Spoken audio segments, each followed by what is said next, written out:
Hello again, everyone. Edwin Learnard back once again.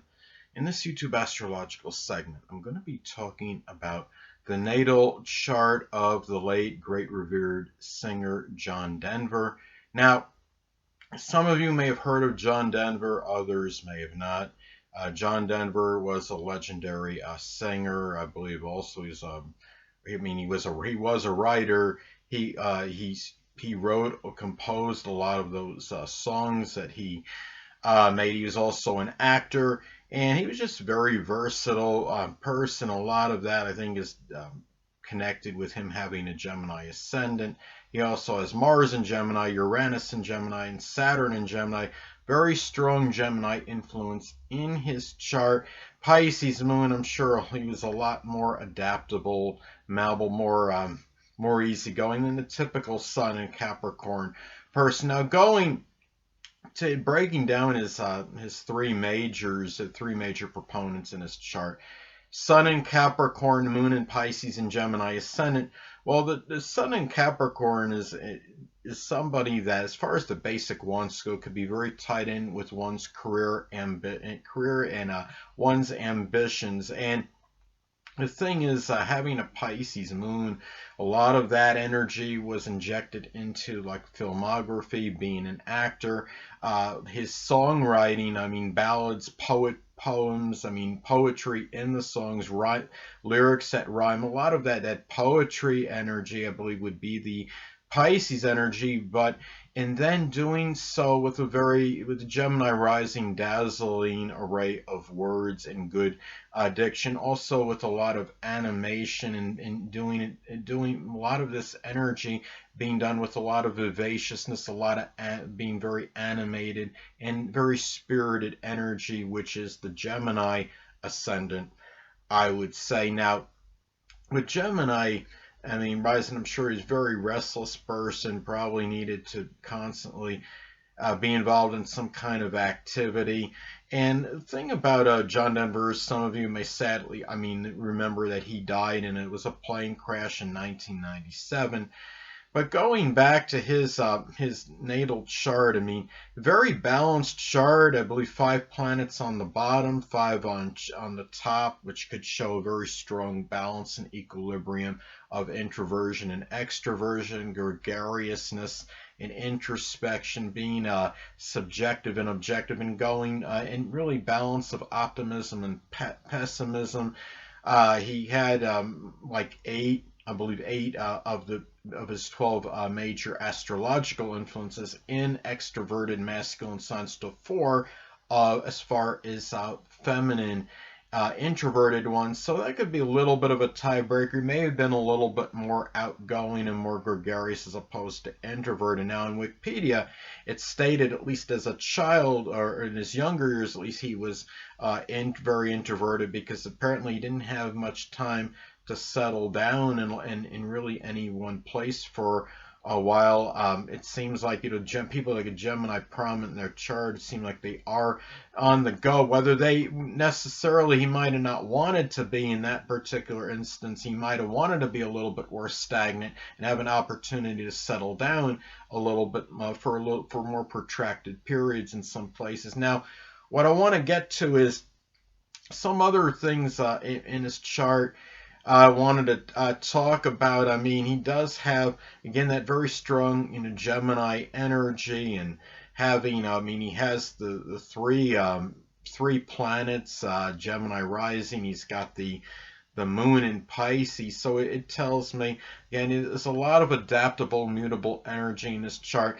Mercury in Capricorn, though, can be somewhat intransigent and flexible in their way of thinking, but I think a lot of that mutable energy could offset that to some degree. But at the same time, with Mercury in Capricorn, that tells me that once he would make up his mind about certain things, he would be able to really stick with it. It could indicate that his thinking was rather disciplined, structured, good discipline thinking, but he may have lacked ingenuity at times And again, I think that's modified by the strong Gemini influence, having Uranus on the ascendant. He has also the midheaven in Aquarius, so this could be a person that could be, I mean, he was really known as a humanitarian, and I think a lot of that is that midheaven in Aquarius have the reputation, public image for being humanitarian. It wouldn't surprise me if he was innovative to some degree as well. And the thing about it is also the reputation of being the rebel. Now, when he died, sadly, he did not have that permit or whatever, that license that was needed to fly the plane, but he did so anyway. Gemini energy could be a little bit non-conforming as well, and having the Gemini ascendant, the strong Gemini influence in his chart, I think that's where that energy can come out as well. He has his Mercury retrograde, and having Mercury retrograde, it tells me that it likely just had a lot more review about doing things before he would do it. Things matters with communication. Mercury in Capricorn, of course, could be very introspective, and he probably didn't always, talk a lot about what he was going to be doing. Now, the thing about him as well, what I noticed in his chart, and I call it a yod pattern. Some people may not see it as a yod because I'm including the ascendant, the north node, in that mix. His ascendant is sextile the north node, both making inconjuncts to his sun in Capricorn. And having, when you have the sun, the ascendant, and the north node involved in a yod, this could indicate very prodigious, monumental achievement, more so than the average yod, I would say. Having the sun in Capricorn being the apex, that focal point of the yod configuration in the eighth house, what that tells me is that a lot of that, what he would ultimately could achieve, would be strongly connected with really shining in terms of his career, his ambitions as far as his career goes. But being in the eighth house and getting that support from others, where it could be monetary, emotional, moral support, the support from others for the work he did in matters with his career, having the Gemini rising energy, of course, going into that, is about diversification, about versatility, and being and a lot of just and doing things very quickly, outwardly. A lot of that animated outward energy and the vivacious energy could played a strong role in this, and it's really and also just such a facility for the quickness with his way of words, his verbosity, his being eloquent, and also, and you're talking about the north node, of course, being in the third house, the future being tied in with entertainment, and it's something that could be attention-seeking, gaining notoriety. He has Pluto conjunct the north node, of course, which could give power to that as well. So, and sadly, I mean, I look at his looking at his chart as well. Another thing, I mean, that I notice is that, I mean, he did have a little bit of a temper. My understanding, there was some contentious situations with at least one significant other. He has Mars conjunct the ascendant. The Mars is conjunct Uranus, which could indicate a lot of unpredictable anger and a lot of high-strung energy as well, given that you're talking about the fact that it's in Gemini, and he probably was somebody that would really, I mean, could put somebody down in terms of verbally, I would say, with a lot of harsh witticisms if he was opposed. Now, it also Mars makes the opposition to Venus and Scorpio, which is an indicator that the situations in his relationships could often be very adversarial.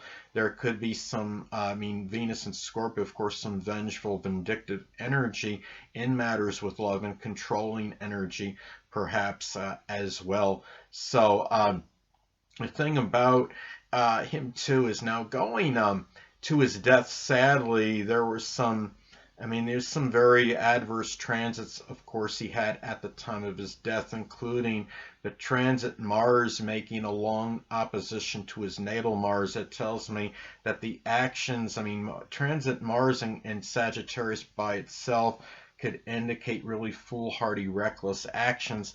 That's going against the actions that he should have maybe taken, and which would have been being more objective, and being Mars and Gemini.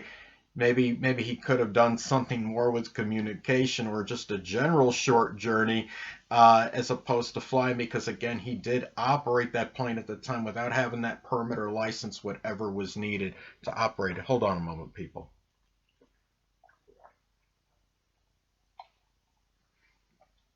And also, transit Mercury was making what I would call a rather long square to his natal Mercury. And when you have, like, you don't hear a lot of people talk about this, the astrologers, but as far as transiting planets hitting the same planet that you have natally, when the transiting planet is the same as your natal ones and how they work as far as aspects go, the thing is, having transit Mercury making an adverse aspect to your natal Mercury, a lot of times when that happens, that could cause some misunderstandings and thought and negative adverse thinking. Sometimes things could be ambiguous or misconstrued. Having transit Mercury in Libra making an adverse aspect to the natal Mercury in Capricorn indicates to me maybe John Denver was having some difficulty time balancing a number maybe of negative, pessimistic thoughts going on inside his mind at the time, and maybe this might have been causing some kind of, like, maybe distraction to him, why he didn't switch to, I guess it was the fuel tanks, why he didn't remember that. He also had transit Neptune making at least a long conjunction to his natal Mercury at the time. And when you have transit Neptune hitting your natal Mercury, of course, that could suggest where your thinking might be a little bit nebulous or unclear, or you might have a tendency to forget things. The rational thinking may be a little bit dissolved and dissipated at that time, sadly. And the thing about in John Denver, of course, I mean, again, going back to that midheaven and Aquarius having the reputation for being the rebel, for doing what he wanted, basically what he wanted to do a lot, despite having a very strong, mutable, and flexible chart. Now, again, he was humanitarian, and he founded some kind of something called the Hunger Project or something similar to that.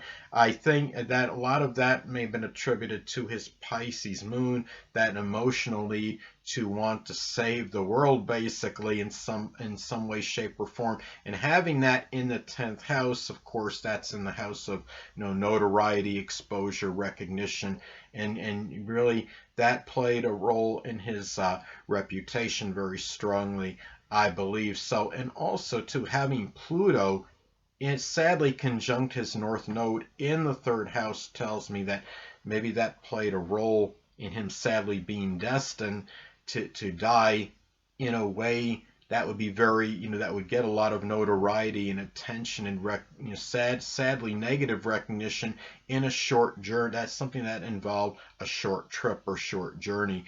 And the thing about it too is having, I mean, he's got Uranus conjunct Mars in both retrograde in the 12th house of endings, and he has, and Mars, even just by itself, Mars conjunct Uranus can indicate a propensity for accidents that could be unforeseen and somewhat very unpredictable or unusual. This was during, in Gemini, being a short journey. And the thing about it is, and going back, I mean, to all that that retrograde energy, it's sad that, John Denver sadly passed away in his, in this, terrible plane crash. I mean, the body was completely, basically annihilated. They had to identify, I believe, through fingerprints as a result of what happened. And really, a great person, gone way too early. It's funny that somebody had put something on. I saw it on my Facebook feed. One of my Facebook friends had something about Virgos and Gemini people that they could go, too quick. I guess the theory behind that, I guess, would be attributed to the Mercury moving, because the planet Mercury moves so quickly, and Mercury, of course, rules Gemini and Virgo. That statement was made shortly after Kobe Bryant had died, and of course, Kobe Bryant, likely Virgo sun, depending on time of birth. I believe he was likely a Virgo sun. The percentages say that based on the likelihood of the time of birth. John Denver having a Gemini rising, of course, Mercury ruling Gemini. So it's interesting that's something in theory which may be true. That would be an interesting, I think, as far as analysis, like a statistical analysis, to see people that have certain sun and rising signs of Virgo and Gemini. What is their, their longevity, their lifespan, or maybe they're could they be two of the shortest living zodiac signs? It certainly wouldn't surprise me.